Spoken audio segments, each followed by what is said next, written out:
On est parti. Si c'est bon pour tout le monde, on démarre. Donc, du coup, le point de départ de tout ça, c'était de dire, en fait, un des pièges dans la gestion des projets d'innovation, c'est ce que Colette avait appelé la prototitite. La prototitite, c'est quoi? C'est le fait de se dire qu'à un moment donné, sur un projet d'innovation, le chemin critique, c'est de passer par un prototype pour faire monter en maturité. Et ce prototype, qu'est-ce que ça nous dit? Ça nous donne un objet qui va soit nous donner le blocage qu'on trouve souvent, qui est ah bah non, c'est trop coûteux, c'est compliqué, on va pas faire ça, on peut pas y aller, soit nous donner des apprentissages extrêmement partiels. On sait pas. On ne sait toujours pas à l'issue d'un prototype si le fait de développer une voiture avec tel type d'architecture et tel type de proposition de valeur, on ne sait toujours pas si c'est une bonne idée. Alors, d'où vient ce milieu de prototype? Il vient souvent des entreprises à cœur technique et technologique qui ont eu l'habitude de driver l'innovation par la R&D, où les incertitudes étaient historiquement beaucoup d'incertitudes de faisabilité technique, technologique, et dans lesquelles, du coup, on se retrouve à avoir un besoin de tester des choses et de faire de tester des choses sous l'angle technique essentiellement. Joséphine vient de couper votre micro parce qu'il y avait des petits bruits. N'hésitez pas à le rectifier si vous en avez besoin à un moment. Du coup, pourquoi ça coince? Parce qu'on a probablement un écart et une confusion entre la fin et les moyens, au sens où l'objectif, c'est pas de faire un prototype, l'objectif, c'est de réduire les incertitudes pour pouvoir décider. Et du coup, les moyens, parfois, de réduire les incertitudes, en tout cas de réduire certaines des incertitudes, les incertitudes techniques, de faisabilité technique, technologique, c'est souvent un prototype, mais ce n'est pas le seul cas. Et du coup, ce n'est aussi pas les seules incertitudes qu'on a à réduire quand on est face à des projets et des problématiques d'innovation. Donc, du coup, comment ça se matérialise dans l'entreprise quand on a ce genre de problème? Souvent, quand on a une entreprise qui a l'habitude de fonctionner comme ça, on a des investissements extrêmement considérables dans des innovations qui, malgré le fait qu'on ait fait des protos, qu'on ait investi beaucoup, etc., ne rencontrent pas le succès attendu ou même plantent en cours de route, alors qu'on ne l'avait pas vu venir. On a souvent des projets trop lents. Trop lents pour des raisons de ressources, il faudrait mettre plus d'argent, ça avance pas, ou qui s'essoufflent parce que, en fait, vu qu'on n'a pas les ressources, vu qu'on met pas assez de ressources pour le faire avancer vite, le projet s'arrête parce que à force de traîner pendant des mois et des mois, on finit par en avoir marre de se traîner ce projet qui avance pas et on finit par le tuer. On a, malgré des prototypages assez avancés, parfois des incapacités à décider. Elles ont l'air pertinentes, mais le niveau de risque qu'on a au moment de la décision est encore beaucoup trop élevé pour nos décideurs. Et du coup, on regarde la situation en se disant, oh là là, ils sont beaucoup trop averses au risque pour arriver à apporter des innovations. Donc, du coup, une espèce de difficulté de passer de l'idée à l'action, en tout cas de la mise sur le marché. Du coup, les enjeux, c'est quoi? Les enjeux, c'est bien de pousser nos idées jusqu'au marché, ou en tout cas de pousser les bonnes idées jusqu'au marché, de tuer les mauvaises idées, celles qui n'ont pas de potentiel, le plus vite possible, et du coup d'arriver à répondre à la question de comment on fait pour tester les potentiels des nouveaux concepts, des nouveaux produits, des nouveaux services le plus rapidement possible, en accélérant les projets, en motivant les équipes, en les accompagnant, pour qu'on soit collectivement capable d'investir sur la ou les bonnes idées. Quelque part, certains appellent ça créer des startups internes parfois, mais au final, c'est bien ce genre de dynamique qu'on veut là, arriver à avancer dans des niveaux qui sont relativement incertains au départ, et malgré tout arriver à avancer vite et à sortir des choses sur le marché. Donc, si on reprend notre vue de la machine à innover que vous commencez à voir régulièrement, qui est la façon que nous, Steam, on a de représenter l'ensemble des activités, des sous-jacents et des enjeux de l'innovation, où au milieu, on retrouve une espèce de processus de montée en maturité des innovations, d'une phase d'exploration où on va générer des idées, à la phase d'assess où on va évaluer, réduire les incertitudes, évaluer l'intérêt jusqu'à l'activation, quel endroit on va trouver la manière de construire la bonne zone d'atterrissage, est-ce que c'est du portage interne, une JV, un rachat, une activation externe, etc. Et au-dessus, on retrouve l'alignement sur les enjeux stratégiques, qui était le sujet de notre premier webinaire ensemble il y a 10 jours, et les sous-jacentes de l'organisation, les processus, les ressources, comment on s'organise pour faire en sorte que ça marche bien. Là, on est clairement dans ce que nous, on va appeler la virtual startup sur le bloc du milieu, l'ACES. Donc, le secret, c'est de quitter une logique de pur prototypage pour remonter à la question qui est importante, c'est quelles sont les incertitudes qui m'empêchent de décider et du coup, qu'est-ce que je cherche à apprendre pour réduire ces incertitudes et donc du coup, pour reboucler sur des expérimentations qui sont quelles sont les bonnes expérimentations pour réduire les incertitudes qui sont celles que je cherche à réduire. Donc, notre enjeu, ça va être de tester de manière ciblée, à moindre coût, à moindre effort, les incertitudes qu'on a sur le chemin. Donc, la clé de tout le processus qu'on va voir ensemble, c'est d'identifier les incertitudes. Alors ça, c'est la version extrêmement courte de la question, mais vous allez voir que quand on plonge dedans, il y a plein de petites subtilités qui se planquent sur le chemin. Donc, Colette, vous l'avez dit, nous, on a des approches qu'on appelle virtual startup et qui éventuellement, en version extrêmement compacte, ce que nous on appelle le diagnostic projet, qui est prendre un projet qui est coincé et simplement identifier les incertitudes critiques du projet sans forcément passer à l'action complètement derrière. Donc moi, je vais vous présenter l'approche virtual startup qui est la version complète, identification des incertitudes et logique de réduction des incertitudes avec tous les mécanismes qui vont autour pour vous expliquer comment nous on fonctionne, qu'est-ce qu'on fait là-dedans. L'idée, c'est globalement d'arriver à vous faire passer d'une gestion de projet classique où on a plutôt un brief plutôt stable et où on va être capable de décider sur des logiques relativement traditionnelles. On évalue le ROI et éventuellement le risque et on a une décision basée sur le ROI du projet, à une gestion de projet en conception innovante où en fait, on va avoir une logique de décision qui prend en compte l'incertitude et qui crée une dialectique entre le chef de projet et le décideur qui n'est pas go, no go, c'est qui est au vu des incertitudes que tu as, quelles sont les prochaines actions pour qu'on arrive à un moment où ça va être décidable. Et donc, du coup, on va se baser sur l'estimation d'un potentiel gain, mais très incertain. Et du coup, on va essayer d'améliorer notre estimation, de réduire les incertitudes jusqu'à ce que ça devienne décidable.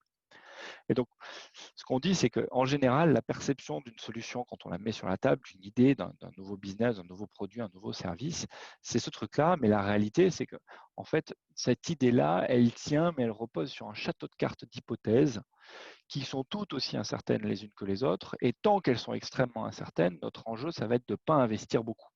Quand les incertitudes sont très grandes, on va essayer d'investir à minima pour réduire les premières incertitudes qui étaient facilement attrapables et puis investir un petit peu plus pour réduire les suivantes jusqu'à ce qu'on arrive à un niveau où on va pouvoir rentrer dans des logiques d'investissement qui sont celles d'un développement traditionnel ou d'un lancement de produit. Mais tant qu'on est dans les phases amont, on va essayer de minimiser les investissements, en tout cas d'avoir des investissements qui sont en cohérence avec les incertitudes, avec le niveau d'incertitude qu'on a. Donc, si on zoome dans notre phase assess, le but intime d'une phase assess, c'est de réduire les incertitudes critiques pour évaluer l'intérêt, la faisabilité, la viabilité des solutions qu'on a dans les mains. Qu'est-ce qu'il y a comme écart avec des méthodes entrepreneuriales? Parce que tout ça, finalement, réduire de l'incertitude, c'est ce qu'on fait dans du lean startup, c'est ce qu'on fait quand on fait du travail itératif en design thinking sur le produit, sur l'objet, etc. Donc, il y a beaucoup de méthodes qui ont des logiques itératives pour réduire les incertitudes et pour progresser dans notre compréhension de quel est le bon produit, quel est le bon marché, quel est le bon business model, etc. Ben, le truc qui est un petit peu différent de d'habitude quand on fait ça dans une entreprise établie, c'est qu'on a bien tout ce qu'on retrouve dans les incertitudes traditionnelles, donc ce qu'on va appeler les incertitudes techniques et marché. Technique, c'est faisabilité, fonctionnement, est-ce que mon truc va tenir la route, et puis même combien ça va coûter de le faire tenir la route et de le faire marcher. Et le marché, ça va être plutôt quel est le business model, quel est le problème, quelle cible, quel consentement à payer, quel canaux d'accès, etc., pour que le projet semble tenir la route. Et ça, c'est ce qu'on peut faire quand on est dans une logique entrepreneuriale.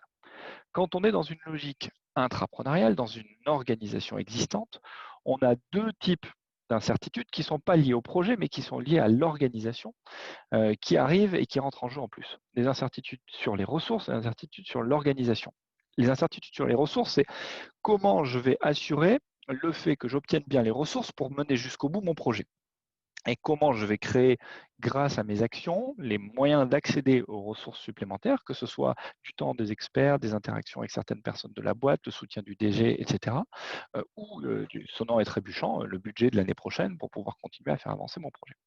Et la question de l'organisation, elle est encore un cran plus fine, c'est est-ce qu'aujourd'hui dans mon organisation, il existe ce que les Anglais appellent une landing zone, une zone d'atterrissage pour l'objet que je suis en train de manipuler, l'objet au sens du produit nouveau, du service nouveau. Et on va devoir bosser tout le long pour trouver et construire la zone d'atterrissage idéale qui va permettre au projet d'exister. Et plus on est sur des objets en rupture, plus on est sur des objets extrêmement nouveaux, plus a priori les incertitudes sur cette partie ressources sont assez grandes. Donc, qu'est-ce qu'on va chercher à faire dans un programme Virtual Startup? On va chercher à vous amener à repenser la manière dont vous décidez d'investir, Donc, c'est des choses qui vont toucher à la culture de décision de vos instances de décision, donc potentiellement de votre COMEX, et également vous amener à transformer la manière dont vous travaillez, dont vous explorez, dont vous développez des nouvelles solutions. Et si on lit la tagline en dessous, là, Invest as a VC, Act as a Startup, c'est un petit peu ça qu'on cherche à faire. On cherche à faire en sorte que vous ayez des réflexes d'investisseurs qui ne soient pas ceux d'un investisseur sur des projets à faible risque et à forte maîtrise, et agir comme une startup au sens où on va vous amener à travailler en interne avec des logiques de réduction des incertitudes, de travail itératif en boucle rapide avec peu de moyens pour arriver à réduire toutes les incertitudes, dont des incertitudes qui ne sont pas les incertitudes traditionnelles, comme on l'a vu auparavant, pas que des incertitudes techniques et marché, mais également des incertitudes sur l'accès aux ressources et l'organisation pour porter l'objet. Donc, du coup, qu'est-ce que ça veut dire? Ça veut dire que côté décision, on va se retrouver à avoir une approche par portefeuille. On ne va plus être capable, au vu des niveaux de risque qu'on a là, au vu des niveaux d'incertitude qu'on a là, être capable de piloter avec un seul projet. Donc, si on se dit, tiens, demain, moi, je veux aller dans le domaine de la voiture autonome, on ne va pas y aller avec une piste, on va y aller avec un portefeuille de pistes. Et du coup, on va faire des décisions stratégiques d'investissement progressif sur plein de ces pistes-là. Et on va du coup habituer nos decision makers, nos équipes de décision, à décider de petits investissements progressifs avec des boucles de décision extrêmement courtes, extrêmement rapides, avec des niveaux d'incertitude qui ne sont pas du tout ceux auxquels ils sont habitués. Donc nous, notre rôle, c'est de les accompagner là-dedans, de les former là-dedans, de créer les instances, de créer les logiques qui vont bien, de créer les débats au bon niveau pour qu'on raisonne par portefeuille avec des petits investissements sur des itérations hyper courtes dans une logique de réduction d'incertitude.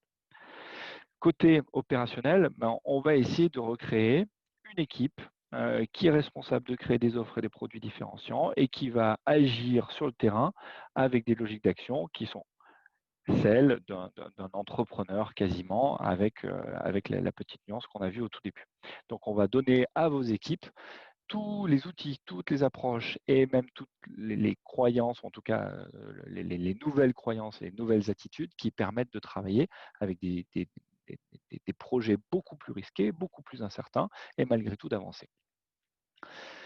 Si on regarde avec un petit peu de recul ce qui se passe habituellement, j'ai piqué ce document parce que je trouve incroyable à Yves Pigneur et Alex Osterwalder là, de Strategizer, dans leur dernier bouquin qui s'appelle The Invincible Company, où ils ont recréé quelque chose qui est d'habitude très bien documenté, très bien décrit, qui est ce qu'on appelle l'ambidextrie organisationnelle, le fait de devoir gérer d'un côté l'exploitation et de l'autre côté l'exploration, donc le renouvellement des activités, mais ils l'ont mis sur un schéma que je trouve vraiment génial. Donc merci pour ça, Alex, Yves et toutes vos équipes. Qui dit que, en fait, finalement, le régime d'exploitation, celui où on fait tourner les projets habituels, il a des logiques de décision et de pilotage qui sont radicalement différentes du régime d'exploration.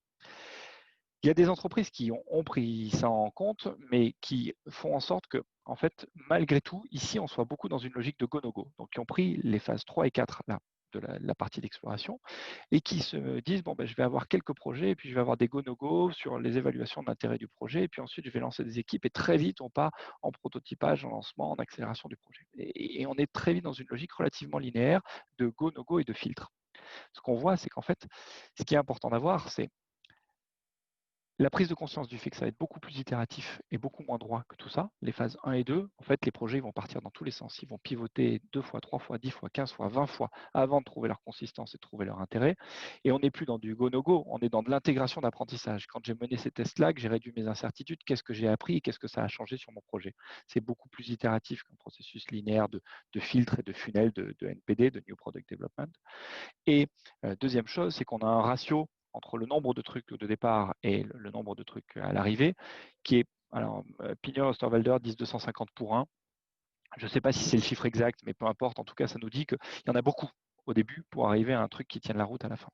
Et donc, du coup, on va quand même avoir besoin d'un pilotage de portefeuille avec une densité dans ce portefeuille et des processus qui soutiennent une exploration très itérative, très en zigzag de chacun des projets et une intégration progressive de tous les apprentissages qu'on n'a pas l'habitude de trouver dans les processus habituels. Ça va jusque-là, je vous ai toujours avec moi. Alors, du coup, vu que je ne vous vois pas, je ne sais pas. Si vous avez des commentaires, des petits mots à dire, n'hésitez pas à les mettre dans le chat, dans le petit onglet converser.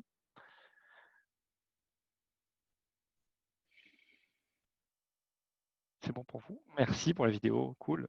J'en vois un. Oui, je me sens moins seul. Ok, Claire. Donc, on continue. On descend. Donc là, je vais vous présenter un petit peu plus comment ça fonctionne pour nous, ces processus-là et ces modes de travail. Le programme Virtual Startup à l'échelle pour nous, c'est un programme qui a pour objectif de durer grosso modo 6 mois. Et on va être en train de porter sur une piste d'idées. Donc, quand on parlait d'une logique de portefeuille, pour nous, ça veut dire que potentiellement, on peut avoir plusieurs Virtual Startups en parallèle. On va avoir pour chacune des idées, si on les prend quasiment à leur naissance, une série de sprints qu'on a appelé sprint 1, sprint 2, sprint 3, sprint 4, qui ont chacun un focus sur un thème particulier. Ça ne veut pas dire qu'on n'aborde pas les autres thèmes dedans, parce que le processus est beaucoup moins linéaire qu'il n'y paraît, beaucoup plus itératif qu'il n'y paraît. Mais par contre, on va d'abord se focaliser sur une partie du problème, et puis on va adresser les autres morceaux en plus petites couches, et puis dans l'avancée du projet, on va voir que le focus évolue peu à peu. Le début d'un programme Virtual Startup, pour nous, c'est un focus sur la différenciation. C'est se dire, OK, si on reprend l'idée que vous avez au départ et qu'on refait les étapes de base d'un raisonnement entrepreneurial, qui est de dire, non mais, est-ce que, au-delà de me focaliser sur la solution, est-ce que le problème auquel répond la solution existe bien? Et est-ce que ce problème-là, il y a bien un marché, un consentement à payer et quelque part une proposition de solution que nous on apporte qui est suffisamment différenciante par rapport à ce qui existe? Est-ce que là, on a bien réussi à réunir ces conditions-là? Et nous, on fait ça avec des méthodes autour de CK, des méthodes de différenciation et de pilotage de différenciation par des arbres CK, croisées avec des méthodes issues plutôt du monde entrepreneurial sur le problème discovery et les premières analyses de marché. Et donc ça nous permet de reformuler, de retransformer notre piste de solution de départ et probablement même en générer plusieurs, 2, 3, 4, et du coup pas partir avec une seule piste en tête. Pourquoi on ne part pas avec une seule piste en tête? Parce qu'on sait que la capacité d'une équipe à faire marche arrière et à se remettre en question est inversement proportionnelle à l'effort investi dans une piste. Et donc, si on se remet en question après 3 mois de boulot, c'est beaucoup plus difficile que de générer plein de pistes au début et ensuite de passer à l'action. Parce que la génération a déjà eu lieu et finalement, on est moins accroché à une seule des pistes qu'on avait qui est celle qu'on a portée au début. Donc, le focus du premier sprint, c'est plutôt ce travail sur la différenciation. Et vu que dedans, il y a des interviews, il y a des rencontres clients, il y a des tests marchés, il y a des éléments sur le terrain, etc., on est déjà aussi en train de faire des bouts de conception, on est déjà aussi en train de faire de la réduction d'incertitude, on est déjà en train d'empiéter sur les sprints d'après. Le sprint d'après, celui qu'on appelle Focus Design, c'est de passer de quelques potentielles solutions à affiner notre solution en termes de solutions sur technique, sur l'objet, le service, mais aussi en termes de business model. On prend beaucoup d'éléments du business model design, que ce soit du Lean Canva ou du business model Canva. On va chercher dans la littérature entrepreneuriale ce qui est intéressant à prendre. Et là-dedans, l'enjeu, c'est d'arriver à appréhender des méthodes que nous on appelle de lean prototyping, donc toutes les méthodes de prototypage extrêmement rapides. Comment on arrive à amener une équipe à avoir construit en une journée un site web qui présente l'ensemble de son idée, à avoir créé des annonces qui permettent de diffuser ça quand on est en B2C à 5000 personnes dans la journée, à avoir vu les réactions des gens, à avoir vu les consentements à payer, à avoir testé des trucs très rapidement. Le but, c'est de créer un maximum de connaissances, d'itérer le plus rapidement possible. Une fois qu'on a fini ce sprint-là, et à nouveau, ce n'est pas aussi linéaire que le processus que je viens de décrire, on va glisser sur une logique de réduction d'incertitude. Sur chacune de nos solutions, on va se dire, OK, quelles sont les incertitudes qui me restent sur la faisabilité technique, sur le marché, le business model, toutes les hypothèses sous-jacentes, et mes incertitudes sur les ressources et l'organisation. Et donc, dans ce cas-là, on va aller concevoir pour chacune de ces incertitudes un certain nombre d'expérimentations qui vont nous permettre de voir si oui ou non ça tient la route et éventuellement de réintégrer cet apprentissage pour repenser ma solution. Et ça, du coup, c'est un travail de suivi d'expérimentation avec plein d'expérimentations à très haute fréquence, des petites expérimentations où en fait, plus on est focus sur quelle est l'incertitude que j'ai et du coup, quelle est l'incertitude que je veux réduire, plus on va être capable d'avoir des des expérimentations granulaires et toutes petites. Si on se dit, je veux tester mon objet, je veux tester mon produit, alors on n'a pas d'autre solution que prendre le produit, le mettre sur le marché avec un test de campagne marketing, avec un test du produit complet. Si on se dit, ce que je veux tester, c'est le consentement à payer de mon client pour une solution qui lui offre telle proposition de valeur, alors on peut probablement le tester avec une pub et un engagement des gens à s'abonner au système ou à la solution. Et du coup, on va trouver des logiques qui nous permettent de réduire la taille des expérimentations et d'obtenir un maximum de connaissances avec des efforts très, très réduits. Et puis la phase d'après, c'est plutôt la phase qui nous permet de préparer l'atterrissage. Préparer l'atterrissage si on a réussi à réduire toutes les incertitudes. Des fois, ça dure un peu plus longtemps, mais grosso modo, en 6 mois, on commence à être pas mal pour réatterrir dans la maison et se dire, OK, ça va être quoi la structure, ça va être quoi l'endroit, ça va être quoi l'organisation qui va être capable de porter tout ça. Et en termes de ressources, qu'est-ce qu'il faut que je fasse, qui il faut que je convainque et qu'est-ce qu'il faut que j'active dans mon organisation pour obtenir les ressources, pour porter le nouvel objet dans l'organisation cible que je pense être la bonne. Et donc, du coup, ça va être du coaching et de l'atterrissage sur à la fois de la communication, du pitch, du business plan, de l'explication, de la diffusion du projet et des réflexions sur l'organisation idéale pour porter le projet. Donc, du coup, tout ça, ça paraît relativement linéaire quand on le raconte comme ça, mais le processus est beaucoup plus itératif que ce qu'il n'y paraît. Et à nouveau, quand on dit focus, c'est pour dire, en général, au début, on travaille massivement la différenciation sur plein de solutions, et puis on essaie de réduire le nombre de solutions. Et sur le milieu, on est plutôt en train de réduire les incertitudes avec des expérimentations, mais évidemment, certaines de ces expérimentations nous renvoient en phase de design, et on réitère sur le design de la solution, parce que ce qu'on a appris nous remet en question les solutions qu'on avait dans les mains. Qui c'est qu'on implique là-dedans? Mais en général, nous, on implique une équipe de l'entreprise avec qui on travaille, qui va être celle qui va bosser, faire avancer le projet, tester les solutions, mobiliser les équipes internes, etc. Un réseau d'experts, parce qu'il y a plein de gens qu'on a besoin d'aller interviewer pour aller chercher des éléments beaucoup plus fins sur quelle incertitude technique, quelle incertitude marché, etc. etc. Et puis, quelque part, une sorte de board qui, lui, a pour objectif de permettre l'alignement stratégique avec les enjeux de l'organisation, veiller à ce que les pistes qu'on est en train de poursuivre soient les pistes qui ont le plus de valeur. Si on a le choix entre la piste A et B, qu'on prenne celles qui valent le plus dans le sens de la stratégie de l'entreprise et lever les blocages internes. Ça va jusque-là? Ça fait sens pour vous? Merci Joséphine. Si vous avez des remarques, des questions, n'hésitez pas à les mettre dans le chat ou à rebondir. Ça m'aide à savoir où vous en êtes. Les 10 mantras de la Virtual Startup. Ok, merci Stéphane. Ok, super. Les 10 mantras de la Virtual Startup. Donc très rapidement, nous on se dit qu'en fait, au final, dans ces projets-là, on a autant de méthodologies que de changements de culture. Et donc, du coup, il y a un certain nombre de changements culturels qu'il faut adresser si on veut être capable de dérouler une virtual startup dans de bonnes conditions.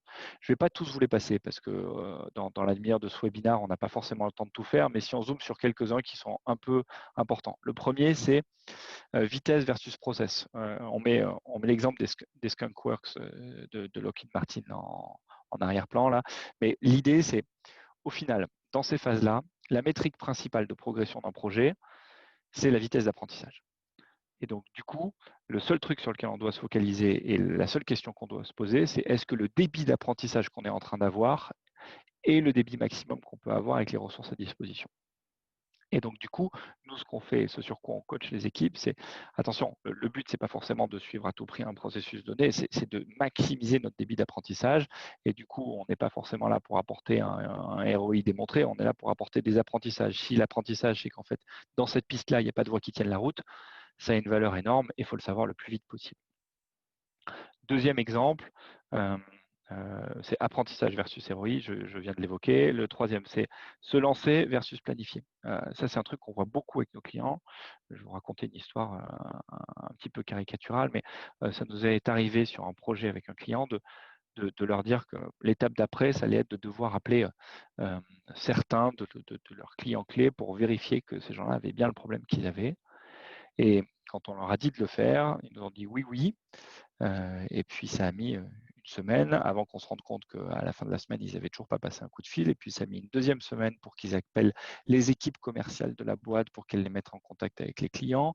Ces équipes commerciales ont fait un comité une semaine plus tard pour et bon, on s'en sortait pas. Donc nous, on a pris l'annuaire, on a contacté un à un les gens qui étaient, voilà, c'était dans du B2B, donc on a pu trouver directement les entreprises en question en face. On a appelé leur service technique d'urgence, on a demandé à parler à un des opérateurs et en une journée, on a réussi à en avoir 15 au téléphone qui nous ont confirmé que le problème auquel on croyait répondre n'existait plus depuis 5 ans parce qu'ils avaient déjà mis en place des processus nouveaux qui faisaient que, en fait, le problème n'existait plus chez eux.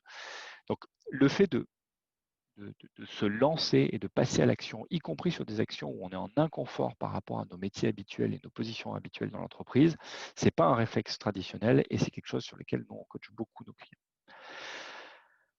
Dernier truc, c'est beaucoup plus important de se tromper que de ne pas décider.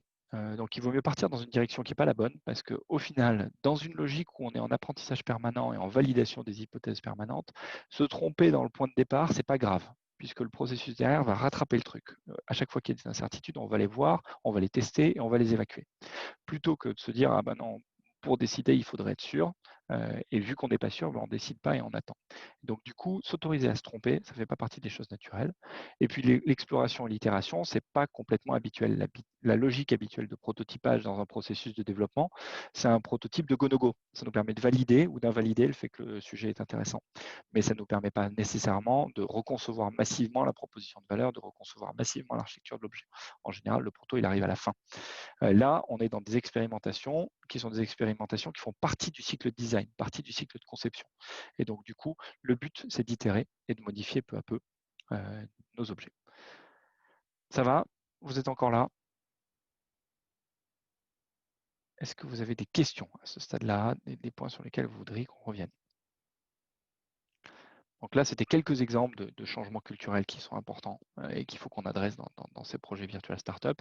Et vous l'avez vu, au début, je vous disais, Virtual Startup, c'est un changement de façon de travailler et changement de mindset pour les équipes de direction, les décideurs, et pour les équipes terrain. Et donc, du coup, nous, quand on met en place ce genre de coaching, on se retrouve à avoir des interactions aux deux niveaux.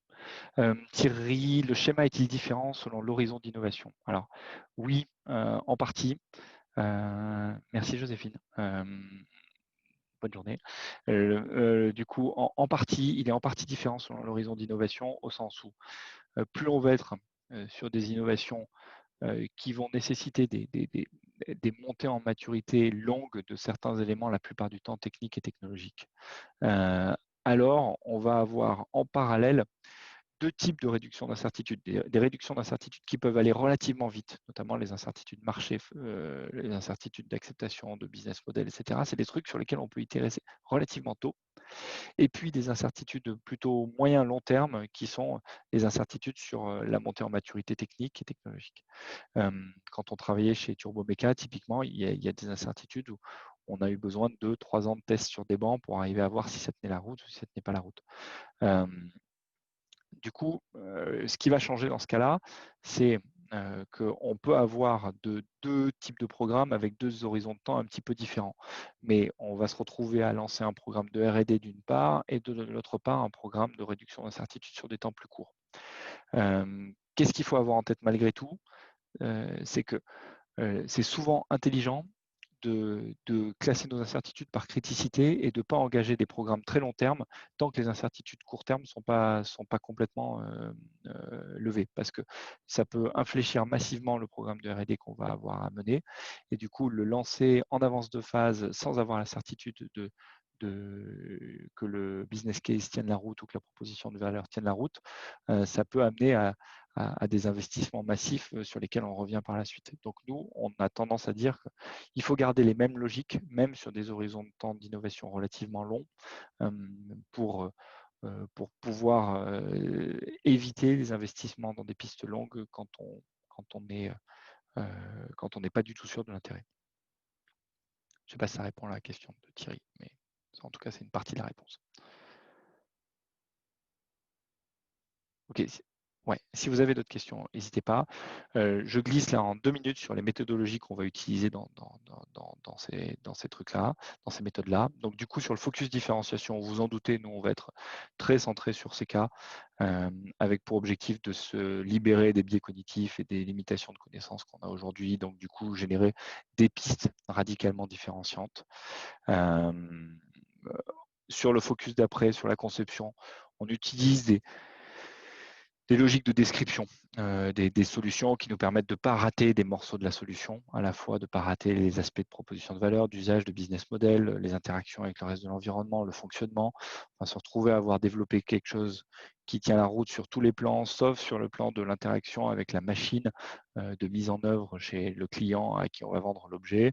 C'est quand même dommage. On a un client à nous là récemment là, avec qui on est en discussion en ce moment, qui a investi 10 millions d'euros dans une ligne de production et qui, au moment de livrer les premiers trucs, s'est rendu compte que ça passait pas sur la machine du client, que du coup, en face, il y avait trop d'adaptations à faire et que tous ces investissements sont partis à la poubelle. Donc, c'est pas que des mythes, ces solutions que partiellement décrites, ça arrive régulièrement. Focus réduction d'incertitude. Nous, on reprend une approche d'une startup, mais généralisée au modèle TMRO dont on parlait tout à l'heure, technologie, marché, ressources, organisation, pour identifier différents types d'incertitudes et du coup, être sûr qu'on ne rate pas les composantes organisationnelles d'une entreprise établie en appliquant des méthodes entrepreneuriales alors qu'on est dans un contexte industriel. Et puis, sur le scale-up, là, on a un mix entre des méthodes assez classiques de travail, des médias objets, des travails du business plan et de la communication pour arriver à obtenir les ressources, et puis de réflexion sur quelles sont les organisations cibles pour atterrir correctement avec l'objet dans l'entreprise. L'objectif étant d'anticiper toutes les rigidités et tous les points de blocage qui pourraient arriver dans une discussion avec le COMEX, s'y préparer le plus efficacement possible et d'étayer les propos correctement. Donc pour conclure, ces travaux sur Virtual Startup, si on refait le tour de l'offre Steam, on a vu dans notre premier webinaire le point sur construire et s'aligner sur la stratégie d'innovation. On a vu la dernière fois une manière de concevoir le futur avec une méthode de génération vraiment centrée sur ces cas et ouvrir les possibles. Et là, on est plutôt sur la partie atterrissage, quand on part de l'idée pour aller jusqu'au marché, quelles sont les méthodes qui vont nous permettre d'avancer dans la suite. Voilà. J'en ai terminé, il doit être à peu près l'heure, ouais, 12h35. Si vous avez des questions, des points sur lesquels vous voulez que je revienne, n'hésitez pas à allumer votre micro, à parler à haute voix si vous le pouvez. À défaut, à mettre un petit mot dans le chat et j'essaierai d'y répondre.